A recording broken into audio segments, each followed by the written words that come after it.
Breaking news చూస్తున్నాం. వాయిదా అనంతరం తిరిగి పార్లమెంట్ సమావేశాలు ప్రారంభమయ్యాయి. లైవ్ ద్వారా చూద్దాం. 27 के संबंध में वित्त संबंधी स्थायी समिति की 33वें प्रतिवेदन में अंतर्वित्त सिफारिशों के क्रियान्वयन की स्थिति के संबंध में वक्तव्य देता हूँ। माननीय सदस्य जिन्हें आज नियम 377 के अधीन मामले उठाने की अनुमति प्रदान की गई है, वे व्यक्तिगत रूप से अनुमोदित पाठ सदन के पटल पर रख सकते हैं। आइटम नंबर 15 लोक परीक्षा अनुचित साधन निवारण संशोधन विधेयक 2026। माननीय सदस्यगण, लोक परीक्षा अनुचित साधारण निवारण संशोधन विधेयक 2026 हमारे देश के करोड़ों युवाओं के भविष्य, उनकी मेहनत और उनकी आकांक्षाओं से जुड़ा अत्यधिक महत्वपूर्ण विधेयक है। ये विधेयक पेपर लीक जैसे अपराधों पर प्रभावी अंकुश लगाने, दोषियों के विरुद्ध कठोर दंड प्रावधान कर देश के करोड़ों युवाओं के हितों की रक्षा और इस दिशा में एक महत्वपूर्ण विधेयक है। मेरा मानना है, सभी माननीय सदस्यों से आग्रह है, इस विधेयक पर चर्चा होनी चाहिए। सभी दल के सदस्य इस विधेयक पर अपने चर्चा दें। इस विधेयक पर पहली बार 91 संशोधन भी आए हैं। इससे मेरा आग्रह है, इस पे सबके विचार और मत आना चाहिए। लोकतंत्र में सबके मत और विचार आना ही लोकतंत्र की ताकत होती है। इसलिए विधेयक पर आपके विचार आए। नारेबाजी, तख्तियां लहराने से विधेयक पर विचार नहीं आता।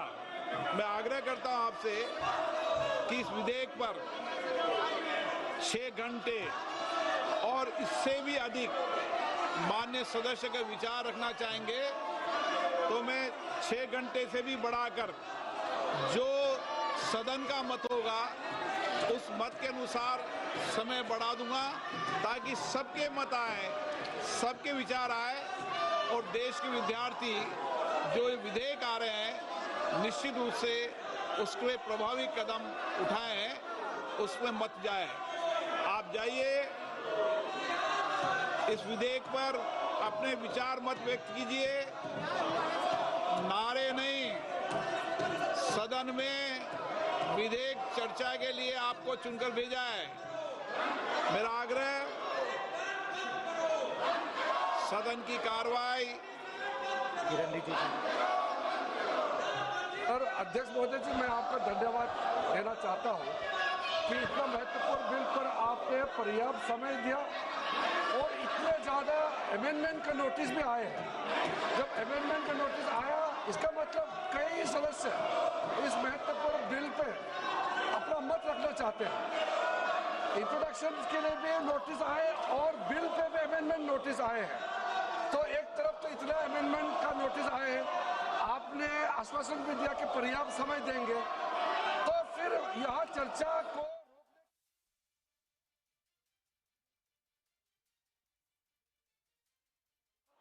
पूरा इस पर नजर है।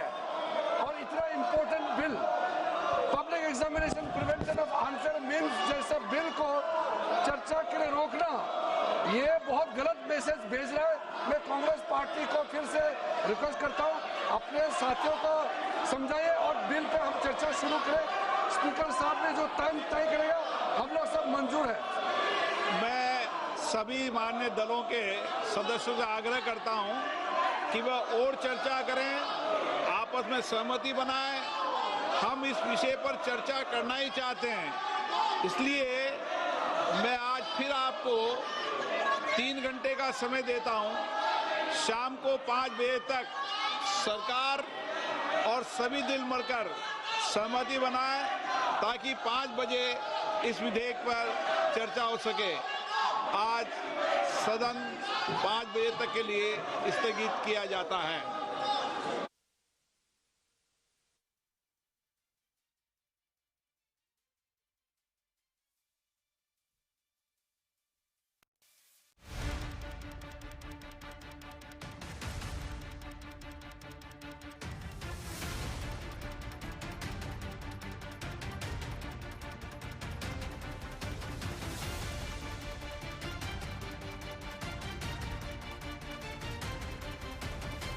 ఇక వాయిదా అనంతరం పార్లమెంట్ సమావేశాలు మళ్లీ ప్రారంభమయ్యాయి.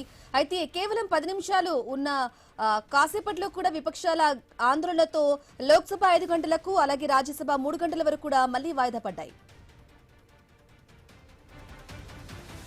ఇక వాయిదా అనంతరం పార్లమెంట్ సమావేశాలు ప్రారంభమయ్యాయి. అయితే ప్రారంభమైన కాసేపటికే కేవలం 10 నిమిషాలకే మళ్లీ వాయిదా పడ్డాయి. లోక్సభ 5 గంటలకు వాయిదా పడింది. అలాగే రాజ్యసభ 3 గంటల వరకు కూడా విపక్షాల ఆందోళనతో వాయిదా పడింది.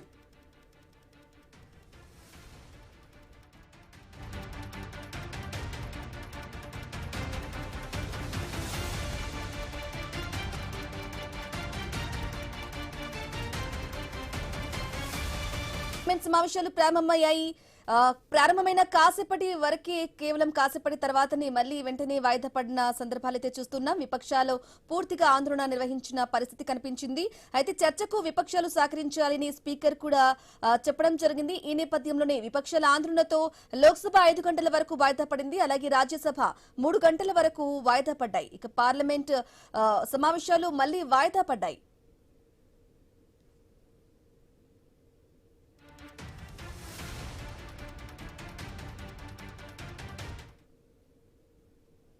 వాయిదా అనంతరం పార్లమెంట్ సమావేశాలు ప్రారంభమయ్యాయి. అయితే ప్రారంభమైన కాసేపటికే మళ్లీ వాయిదా పడ్డాయి. విపక్షాలు ఆందోళన నిర్వహించడం జరిగింది. లోక్సభ ముందుకు పబ్లిక్ ఎగ్జామినేషన్ సవరణ బిల్లు 2026 అయితే రాబోతుంది.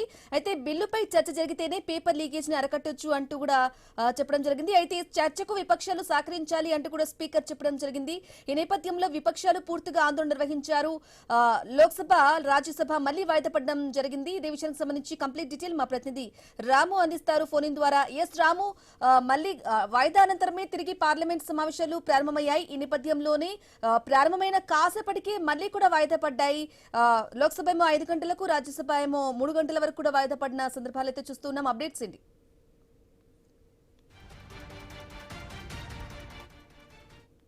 ఒకసారి ఏదైతే పబ్లిక్ ఎగ్జామినేషన్ నిరోధక బిల్లుకి సంబంధించి చర్చ కొనసాగించాలని అటు ఎన్డీఏ ప్రతినిధులతో పాటు ఇటు స్పీకర్ కూడా చెప్పడం జరిగింది.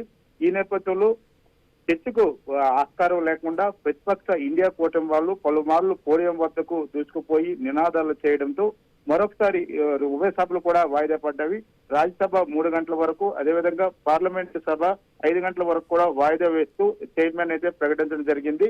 అయితే ముందు నుంచి కూడా ఈ రోజు ఏదైతే సభ ప్రారంభం నుంచి కూడా చూసుకుంటే నీట్ ఎగ్జామ్ కు సంబంధించి ముందు చర్చ జరగాలి. అదేవిధంగా విద్యార్థులపై లాఠీ చార్జీ, ఇతర ప్రాంతాల్లో ఇతర రాష్ట్రాల్లో విద్యార్థులపై కేసులపై కూడా చర్చ జరగాలి. తర్వాతే ఏ బిల్లు అయినా ప్రవేశపెట్టాలని ఇండియా కూటమికి సంబంధించిన నాయకులు డిమాండ్ చేశారు. ఈ నేపథ్యంలోనే మరొకసారి కూడా ఏదైతే 12 గంటలకు సభ ప్రారంభమైనప్పుడు ఏదైతే పబ్లిక్ ఎగ్జామినేషన్ నిరోధక బిల్లును ప్రవేశపెట్టిన తర్వాత పార్లమెంటు 2 గంటల వరకు వాయిదా పడింది. తర్వాత మళ్ళా దీనిపై అన్ని పార్టీ నాయకులు అన్ని పార్టీ వాళ్ళు కూడా చర్చించి తమ అభిప్రాయాలను తెలియజేసి సభను సజావుగా సాగించాలని స్పీకర్ పలుమార్లు అభ్యర్థించిన ఇక్కడ పోడియం వద్దకు తీసుకుపోయిన ఇండియా కూటమికి సంబంధించిన ప్రతిపక్ష నాయకులు ఆందోళన చేయడంతో వేరే గత్యంతరం లేక మరొకసారి వాయిదా వేయడం అయితే జరిగింది. బ్రాహ్మణి.